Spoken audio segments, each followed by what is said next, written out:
a Dr. Dre beat was 250 grand. You know, Timberland beat was $150,000, $200,000. Wow. As the Neptunes and all of them, that shit was high. Yeah.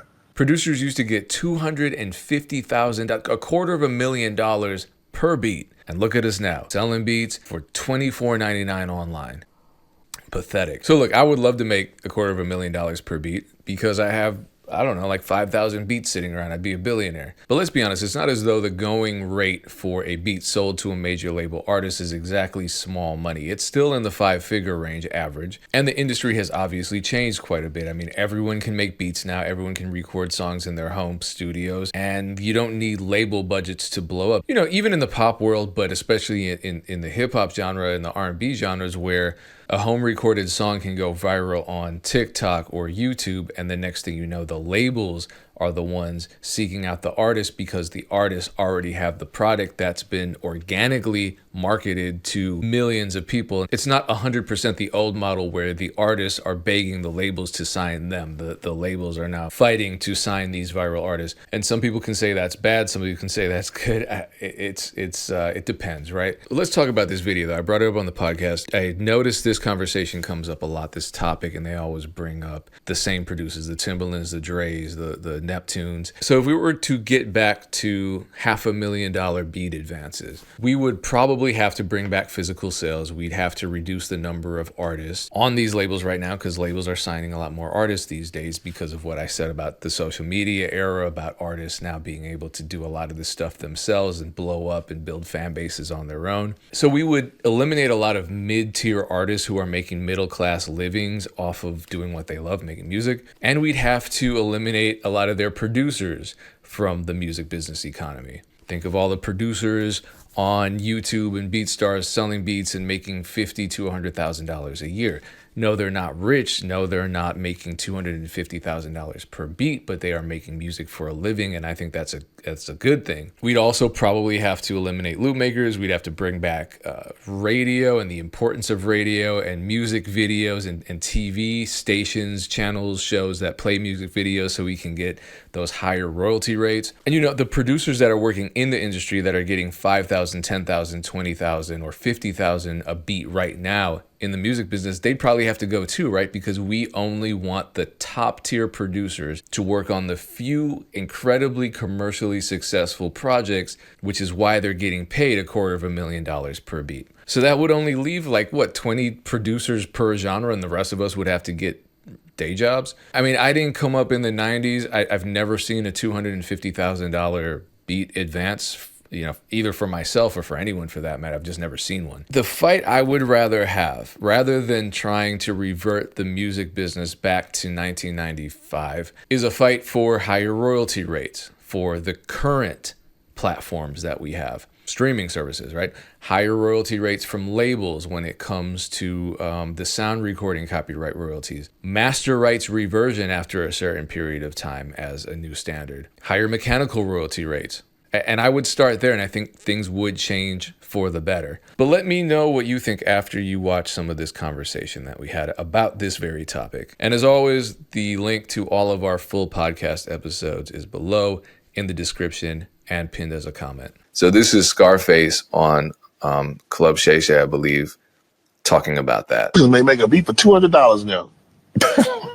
I'm not lying, but I know back in the gap, you know, a Dr. Dre beat was 250 grand.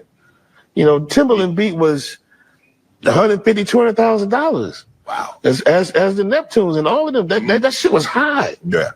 So it would be shameful to get a beat from these top-notch producers and then have to put your shit on a stream and wait for it to stream. Right. You know, 4,000 stream, a million streams is $4,000. What? Yeah. 1 million streams is $4,000.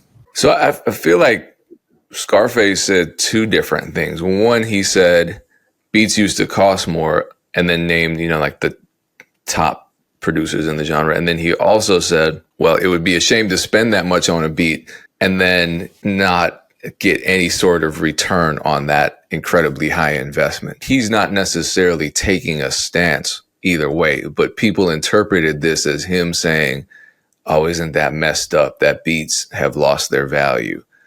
And I think he's speaking more just on the changes in the music business, which I think is what should really be the focus of this conversation. The big thing for me is like, I don't necessarily, I wasn't around, so I never saw $250,000 checks for beats. And I don't necessarily, people say that. I'm sure it's happened before. I'm sure it's happened many times, especially when you're talking about a Dr. Dre, a Timbaland, a Pharrell. They were at the top of their genres, multiple genres. What am I saying? Pop music, R&B, hip hop. Of course they can demand $250,000, especially after they have a run of hits. I don't think their first 10 beats were getting that type of money. I don't think every single beat that they sold got that type of money, especially when they're acting as the label heads. They had their own respective imprints, especially when they're developing an artist, that kind of thing. But someone at their level who's already rich, especially already highly successful, already sought after, they can demand that. And at the time in the industry, there were very few producers. And when you look at the producers, they always name in these conversations, they're these top. It'd be like saying, well, Dr. Luke gets X amount of dollars. There are very few Dr. Luke's in the business. If you need a pop hit today, you go to Circuit, you go to Max Martin. An independent artist can't afford either of them. They're making hits for Taylor Swift. So in the early 2000s, beat making, home recording, all of that became super cheap, and it changed the market forever. It created all this accessibility. It created a lot of output, and it created what people call saturation. So today, if you make beats, the average major label advance that you're going to get is around 10,000. Would 10,000 help you right now? I'm sure it would. If you're delivering a whole project with an artist or a single that's already gone viral with an artist, you're probably going to get more than 10,000. So I think the conversation is being misunderstood by the average viewer. They look at a $24 beat lease and say, man, this should cost $200,000. Realistically, it shouldn't. I don't think it should. And also realistically, a lot of these dudes, Pharrell, Dre, Timbaland, they're making a killing off of endorsements, non-musical endeavors. Timbaland obviously has Suno, but he had partnerships with other companies. He had Beat Club. Dre had Beats by Dre. He became a billionaire after that. Pharrell works for Louis Vuitton. So let's be real. These guys don't really need your money. So why do they keep coming up as the metric for people like me and you? And I'm talking to the producers who are watching this right now. Timbaland might be watching this. I know he's active in the community. I doubt anyone else is, but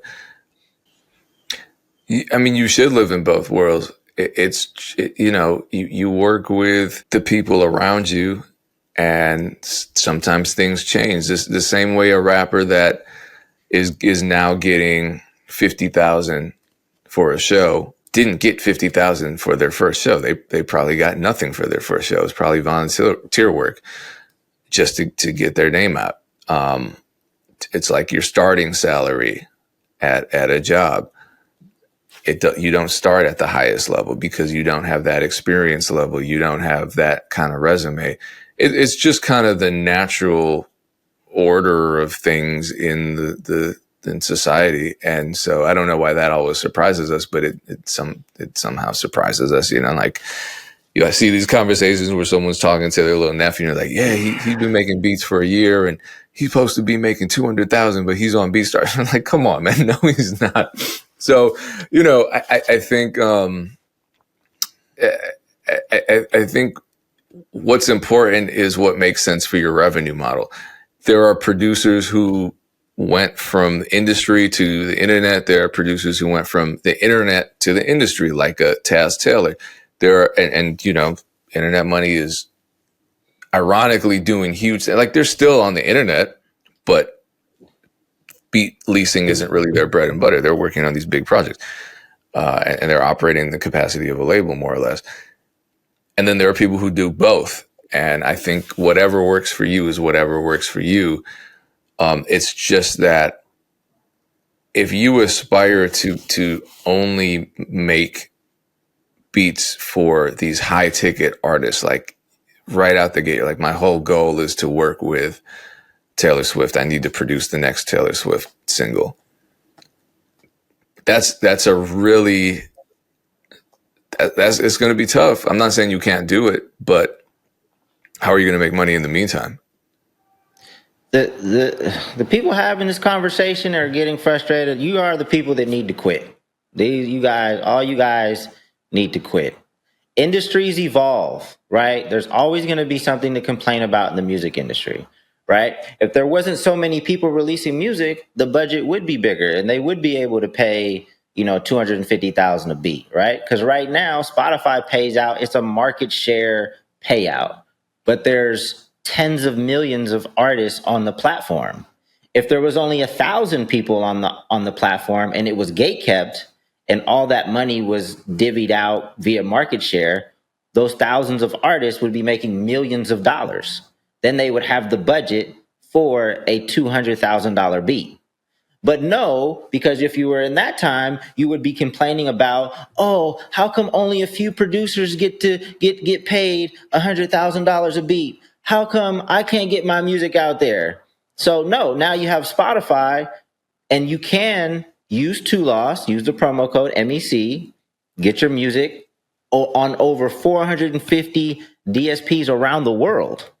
So if you're complaining, this is just how industries evolve. Sometimes, maybe they were making more money per beat back in the day, but it was a different business model and it would have been gate kept and you would have had a whole other list of issues that you would be complaining about. At the end of the day, you're just a complainer. And if you're worried about these conversations, you are the people that I'm talking to that should quit and pivot, like Aaron suggests.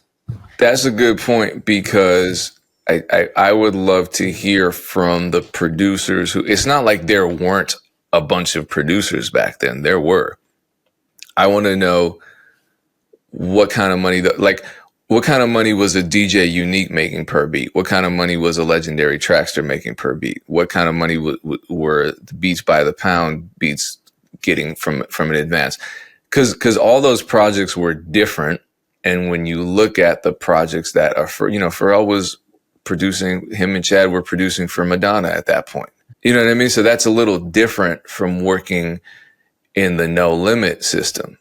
But people look at these video clips and they're like, oh, wow, back in the 90s, everyone made $250,000 a beat, or I would have made $250,000 per beat back then. And it's like, that's not really, I don't think so, no. Of course not.